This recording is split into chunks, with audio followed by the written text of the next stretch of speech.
Porque, Pedro, a taxação das compras foi uma decisão, como a gente falava, acordada entre governo e Câmara. Num dia em que o governo colecionou derrotas no Congresso na votação dos vetos. A gente falava há pouco, a derrubada do veto da saidinha dos presos foi apenas uma das derrotas ontem para o governo. Traz para a gente qual é o cenário, qual é o placar que a gente tem nesse momento para o governo federal, nessa articulação política. A gente vai mostrar o panorama, Carol, mas é bom que se diga que foi um acordo para não virar derrota, né? Isso aconteceu não só no caso das blusinhas, porque você se lembra, a ideia do governo federal, e a Débora estava trazendo isso muito bem no caso da taxação das blusinhas, era mais debate e um texto em separado. E entrou. E foi e passou. Tudo bem, Haddad quer dinheiro, precisa de arrecadação. Dentro do governo não tinha um consenso, né? Ok, mas assim, não havia e não há consenso sobre isso. Vamos ver na arte quais foram, então, os acordos e as derrotas por parte do governo no Congresso Nacional. A gente falou da taxação das blusinhas, foi um acordo, mas foi um acordo meio goela abaixo, né, para justamente não virar uma derrota, porque o governo queria amadurecer esse tema para garantir um debate melhor, tanto é que a Débora mostrou aí, ninguém saiu satisfeito dessa história, nem mesmo a indústria nacional que o governo queria prestigiar. Você tem mudanças de regras nos clubes de tiro, um projeto de decreto legislativo que foi aprovado às 11 da noite. Depois de todas essas derrotas, ainda veio mais essa. Conversei até com a Laura Carneiro, que é a deputada que foi relatora desse projeto, que me dizia assim, Pedro, não foi uma derrota para o governo, foi um acordo.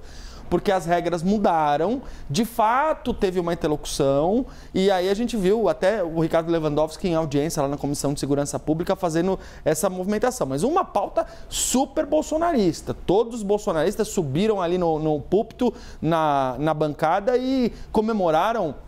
O Marcos Polon, que é um deputado federal, até chorou na hora de falar da aprovação desse projeto aqui. Então, de fato, foi um acordo, mas era um tema que para o governo era muito mais espinhoso. Em termos de derrotas, a gente teve o veto à punição para as fake news, que poderia se tornar mais um crime, especialmente em um momento eleitoral. Um veto que tinha sido imposto pelo ex-presidente Jair Bolsonaro e foi mantido pelo Congresso Nacional.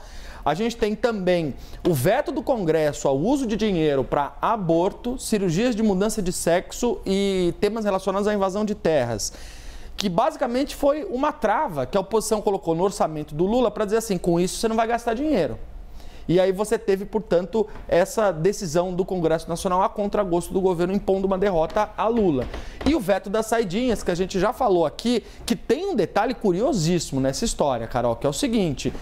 Para o veto das saidinhas, a gente teve endossando o coro contra o Lula 3 pré-candidatos de esquerda em capitais brasileiras. Maria do Rosário, do PT, escolhida pelo PT para disputar a Prefeitura de Porto Alegre, Duarte Júnior, do PSB, escolhido por Flávio Dino para disputar a Prefeitura de São Luís do Maranhão, e Tabata Amaral, do PSB, que vai ser candidata, como a gente mostrou aqui na cidade de São Paulo. Fora, por exemplo, Fabiano Contarato, que é senador pelo PT no Espírito Santo, que votou contra as saidinhas. Agora, Pedro, num dia como esse, você coloca no campo das derrotas a aprovação de um convite para que o ministro Paulo Pimenta vá até a Comissão de Constituição e Justiça da Câmara? Com certeza. Com certeza, o governo precisa tomar muito cuidado com a CCJ, porque ali é um território que, se eles não tiverem articulação política, vão sofrer, Carol.